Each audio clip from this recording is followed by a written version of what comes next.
ଆଜି ବନେଇବା ପାଣି ସାରୁର ଗୋଟେ ନୂଆ ରେସିପି। ସେଥିପାଇଁ ଏତିକି ପାଣି ସାରୁ ଆମେ ନେବା। ଦେଖନ୍ତୁ ଏତିକି ପାଣି ସାରୁ ମୁଁ ନେଇଛି, ଏତେ ବଡ଼ ସାଇଜର ପାଣି ସାରୁ ନେଇଛି। ତାକୁ ଚୋପା ଛଡ଼େଇ ନେଲି। ଦେଖନ୍ତୁ ଏଇଭଳି ଭାବରେ ଗୋଟେ ଛୁରୀରେ ଚୋପା ଛଡ଼େଇ ନେବେ।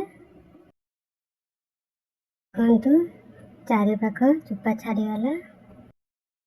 ତାକୁ ଏମିତି ଭାବରେ କାଟିବେ।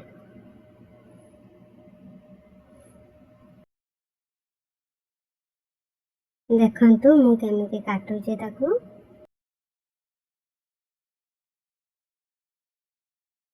ଏଇ ସାଇଜର ଆପଣମାନେ ସାରୁକୁ କାଟିଦେବେ।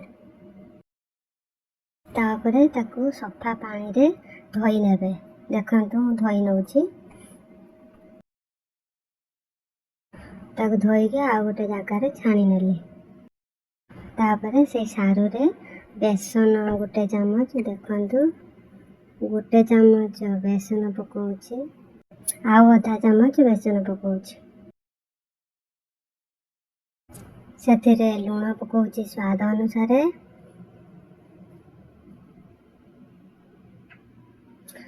ହଳଦୀ ପକାଉଛି ଦେଖନ୍ତୁ। ତାପରେ ମସଲା ପକାଉଛି,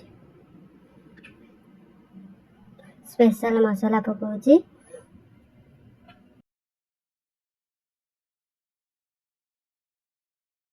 ତାକୁ ଭଲ ଭାବରେ ଗୋଳେଇ ଦେବେ।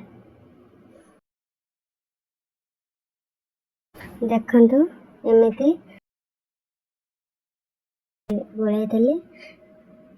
ଦେଖନ୍ତୁ ତାପରେ ଗୋଟେ କଡ଼େଇରେ କିଛି ତେଲ ନେବା, ରିଫାଇନ୍ ତେଲ ନେବା। ଏହି ଗୋଳା ହେଇଥିବା ସାରୁକୁ ଗୋଟି ଗୋଟି କରିକି ପକାଇଦେବା। ଦେଖନ୍ତୁ ମୁଁ ପକାଉଛି। ତାପରେ ତାକୁ ନୋଡ଼େଇ ଦେବା।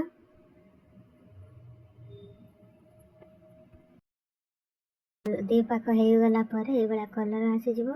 ତାପରେ ତାକୁ ଛାଣି ନେବା। ଦେଖନ୍ତୁ ମୁଁ ଛାଣି ନେଉଛି। ତାକୁ ଗୋଟେ ଟିସ୍ୟୁ ପେପରରେ ରଖିଦେବା, ଯେଉଁଥିପାଇଁ କି ତେଲ ସବୁ ଟାଣି ନେବ। ତାପରେ ଆଉ କିଛି ଥିଲା, ତାକୁ ମୁଁ ପୁଣି ଛାଣି ନେଉଛି। ଦେଖନ୍ତୁ ସବୁ ଛାଣିଦେଲି। ତାପରେ ତାକୁ ଗୋଟେ ପ୍ଲେଟ୍ରେ ରଖିଦେବା। ଦେଖନ୍ତୁ ଉପରଟା ବହୁତ କ୍ରିସ୍ପି ହେଇଛି, ଆଉ ଭିତରଟା ସଫ୍ଟ ହେଇଛି। ଜଣା ବି ପଡ଼ିବନି ଏଇଟା ଆଳୁ କି ସାରୁ। କିନ୍ତୁ ଯେଉଁମାନେ ସାରୁ ନ ଖାଉଥିଲେ ତାଙ୍କ ପାଇଁ ଏଇଭଳି ବନେଇକି ଦିଅନ୍ତୁ, ସେମାନେ ଖାଇବାକୁ ଭଲ ପାଇବେ। ଆଉ ଆପଣମାନେ ବନାନ୍ତୁ ଆଉ ଖାଆନ୍ତୁ। ଆଉ ଭଲ ଲାଗିଲା କି ଖରାପ ଲାଗିଲା ମତାମତ ବି ଦିଅନ୍ତୁ। ଖରାପ ଲାଗିଲା ଯଦି କୁହନ୍ତୁ ହଁ ଖରାପ ଲାଗିଲା, ଯଦି ଭଲ ଲାଗିଲା ବି କୁହନ୍ତୁ। କାହିଁକିନା ବହୁତ ଟେଷ୍ଟି ଥିଲା। ଆପଣମାନଙ୍କୁ କେମିତି ବହୁତ କ୍ରିସ୍ପି ଥିଲା, ଉପର ଭିତରଟା ବହୁତ ସଫ୍ଟ ଥିଲା, ଆଳୁ ପକୋଡ଼ି ଭଳି ଲାଗୁଥିଲା। ଯେଉଁମାନେ ସାରୁ ଖାଇବାକୁ ଚାହୁଁନାହାନ୍ତି ସେମାନଙ୍କୁ ଆପଣମାନେ ଏଇଭଳି ପକୋଡ଼ି ବନେଇକି ଦେଇପାରିବେ।